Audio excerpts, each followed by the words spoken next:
Alright, so it's been a couple of years since I've done a video like this breaking down my vlogging setup, and naturally over time it's just changed, it's evolved, it's been refined, and I think now I finally got it really close to where I want it to be, keeping in mind that I like to keep things minimal, small, compact, and as lightweight as possible. And I think I'm just about there with this full frame setup. So for starters, the body, the brain, thing powering this entire setup essentially is the Sony A7c. Now I absolutely love this camera, one, because not only is it full frame, but it is freaking tiny. This thing fits in the palm of your hand and it's easy to grab because also the grip is still pretty nice. It's not super flat or just completely gone. It's enough grip where you can just grab and go, no problem. It's also pretty lightweight given the fact that it is really small. Now one of my favorite things about this body specifically is it is weather sealed, which is really awesome, especially for all you travel vloggers out there, because inevitably you're gonna get caught in either some heavy humidity or a lot of rain. It's happened to me actually where I recently vlogged with this camera out in Madeira in Portugal. This was actually my go-to camera and I got caught in a ton of mist, rain, no matter what. This thing was able to keep up with me and stay dry the entire time. I had no malfunctions or anything of that sort, which is obviously really important, especially given its price point. It's not exactly very cheap. So the fact that it can stay protected in those conditions and you can still use it as the tool that it's meant to be is definitely a huge plus. Now, a few other things I really love about this is the fact that, one, it obviously has a flip out screen, so it's really easy for you to record yourself. All right, now outside of video, one thing I love about this camera is the stills that it takes. It's a 24 megapixel sensor, which typically is more than what I really would need in a camera, but it makes it really easy to switch between video and photo mode, so I can basically never miss a shot because it's just so easy to switch if I'm just vlogging real quick or something's happening and I want to take a photo. Really quickly, switch it, change it up, photo mode, boom, capture the moment, good to go. All right, now let's talk about video though. With this camera, it does 4K video, obviously, and the file sizes are really small, which is something I freaking love because it makes it easier not only to transfer to hard drives, doesn't take up as much hard drive space, and it's also pretty easy to work with in post.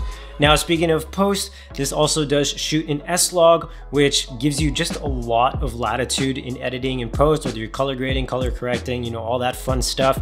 You can do so easily and retain a lot of detail at that in post with shooting S-Log on this camera.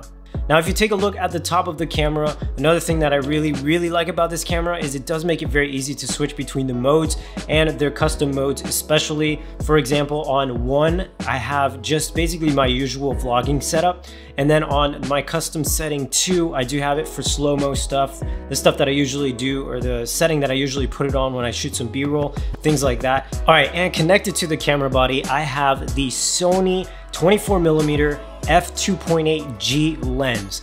Love this thing. As you see, it's actually really freaking tiny, which is awesome because it keeps this whole package tiny and lightweight as well. It has great fast autofocus, which is exactly what you need in the situation of when you're vlogging. But not only that, it's also very quiet. So even though I have a mic right on top, you actually don't even hear this thing focusing at all. And of course, shooting at f2.8 is really awesome too because it not only gives you that shallow depth of field, but allows you to play a little bit more in darker settings with all the light being able to be captured through the lens at f2.8. Now, one of my favorite features though about this lens is the little button here on the side. Now, this is really cool because even though it is a fixed 24mm lens, which I know a lot of vloggers don't typically do that, they typically have, you know, some sort of zoom. However, I prefer something like this because once again, it keeps the package pretty small. But back to this button, what this does is you can actually customize this and set this to shoot in a Super 35. So I can basically get an additional reach on this lens by simply clicking this button. And in front of the lens, I do have a VND. Now, if you're not familiar with neutral density filters or VNDs, which are variable neutral density filters, Think of it like glasses, like sunglasses for your lens, right? So when you're vlogging or shooting in bright daylight, for example, you're gonna need to darken your image without adjusting your shutter speed so you can still get the natural motion blur that you need in a video like a vlog, for example. This allows you to be able to get the proper exposure even though it is super bright outside. Now I love this one. This one is by Moment specifically, and this is a variable ND, which means you can just quickly rotate the filter itself, and it basically gives you different stops to darken your image accordingly. This one in particular is the ND 4 to 32, so it covers that range. I noticed that with the settings that I shoot, this basically covers me, especially during the day, no problems whatsoever. And then obviously, you know, I could boost up the ISO if it starts to get a little bit darker. And on top, I have the mic. This mic I've actually been using for years. I haven't switched this up because I still think it's probably one of the best bangs for the buck. And the feature that I love about it is it does have two mics. This is the Deity D4 Duo. And the Duo obviously stands for having two mics, one in the front, one in the back. You can actually activate these mics if you want only one to be used, if not both. I typically have both because sometimes I'll be vlogging like this, sometimes I'll turn it around. And being able to have mics on either side makes sure that I can still get clear audio no matter what direction I am pointing the camera in. All right, now let's talk memory cards. Now it's pretty self-explanatory, right? This is where all the media that you shoot goes on, but it is really important piece of equipment because without it, you're kind of shit out of luck. You're dead in the water. You can't shoot anything, right? But I particularly love to shoot on Lexar. I feel that it has some of the best bang for the buck on the market right now. I know a lot of people do shoot SanDisk. I switched to Lexar a few years ago because I did have some issues with SanDisk, with cards corrupting, files corrupting, the cards just not lasting as long, and the advertised speeds not really holding up in a real life situation. So I switched to Lexar and haven't looked back. Now let's talk about batteries. My choice is a little unconventional. I don't typically go with OEM batteries. In fact, I stick with this brand, Wasabi Power.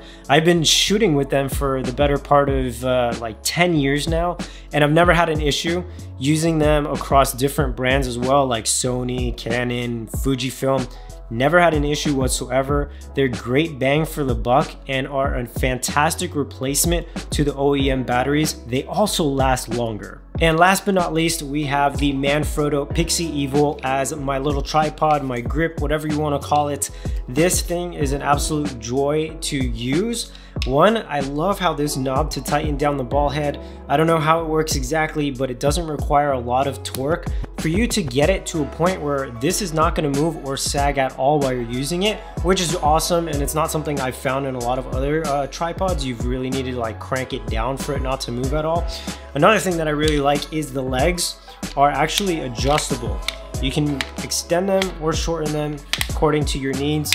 The only thing that I didn't like about this, and you may be wondering what the heck is on here actually, right?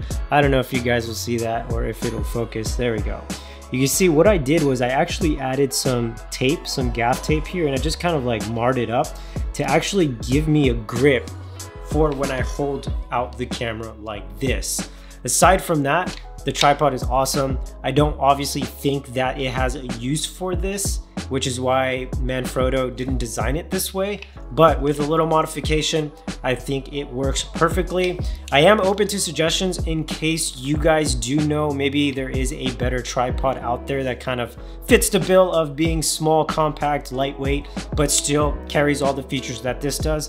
Let me know down in the comments below if you do have a suggestion. But other than that, that basically completes this rig of my vlogging setup for the year, maybe even 2 years. That's all for this one. Hope you guys enjoyed it. If you did, be sure to give it a thumbs up. It really does help my channel continue to grow. And if you're not already subscribed, consider doing so, as I have really cool, fresh content coming out for you every single week. And with that said, thanks again for watching, and I'll catch you all in the next one. Peace.